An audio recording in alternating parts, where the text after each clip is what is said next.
some mixes. John, when you look at the Marquette tape, what areas are you trying to get better at as you prepare for Xavier? Our obviously the start. Yeah. And then we claw and fight our way back into it.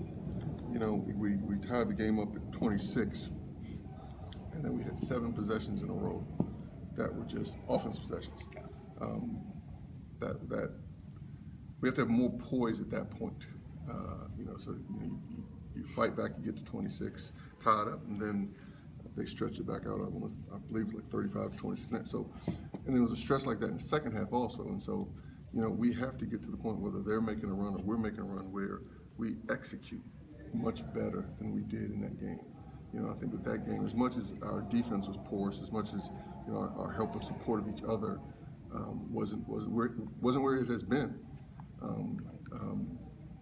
But our offensive execution at key points of the game has to get better. And just the teaching and learning. We've said this and watched it in several games this year, but a lot of times people have a tendency to think, okay, the key part of the game is like the last 2 minutes, last 3 minutes. Well, sometimes it's at the 8-minute mark, sometimes at the 12-minute mark, that this is the key stretch. And so that, and then just our overall helping of each other on defense. We ended up, too many islands. Everyone just think about my man, my matchup, not supporting as much as this group has to do.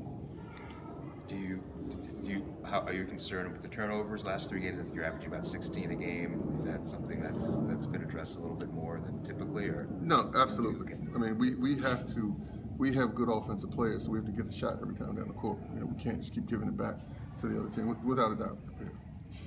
When they go 5 out, 4 round one, they space you. We're talking Marquette Xavier. Xavier, I'm sorry. Talk about defending them, and you have to communicate. You have to keep attached to your man, but you really have to help people.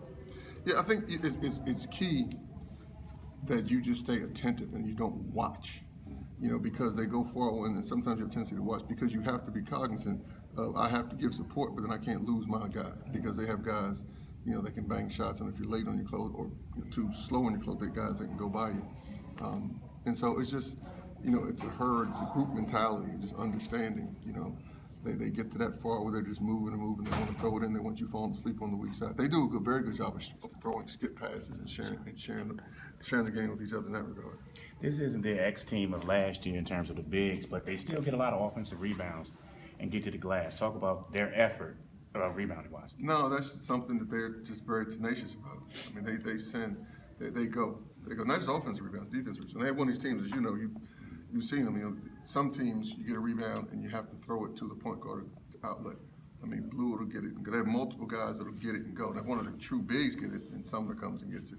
But they're so good in transition because they have multiple people that get it and are effective at starting to break. But I mean, you won't have a chance.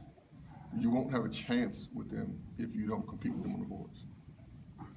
John, I know it's only December 30th, but Xavier's a team number 5 RPI, number 6 strength of schedule. How cognizant are you of that, knowing that it would be a great check mark in the resume there down the road? Yeah, I heard you ask the kids that, and to be honest, I hadn't started to look at it, but you know that. I mean, and you're going to get another opportunity in this league. Every game, but not every other game, you're going to get that opportunity because the league is so strong. Right. And so, that's what's, the beauty and the curse of the Big East. There's no easy games.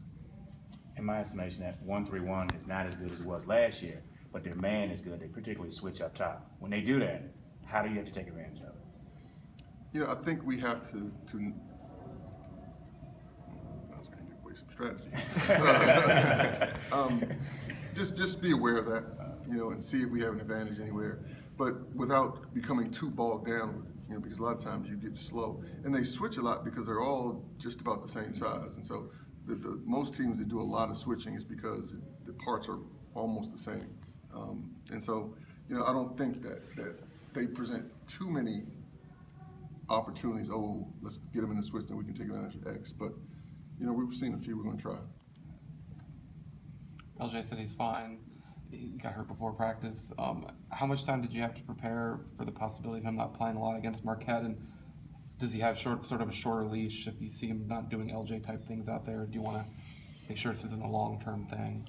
Yeah, and that's what, he's an honest player. He doesn't, some guys, they break a fingernail, they're saying, I'm hurt, I can't go. You know, LJ will be on his deathbed before he'll say, Coach, I can't go.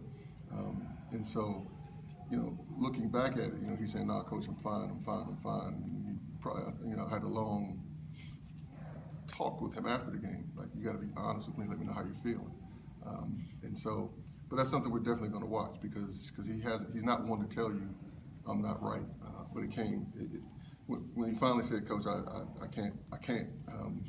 You know, that was alarming because he doesn't do that. So we got to watch. Now, he says he's fine. He feels fine. Our medical staff says he's much improved, and so we'll see. With the way Sumner pushes the ball, how important is identifying the break, stopping the ball, getting back, communication? Very, very key. Very key. And it's a group thing. It's not just whoever is guarding Sumner. I mean, everyone has to get back. He's coming. He puts pressure on you, and then he's got the shooters on the wings.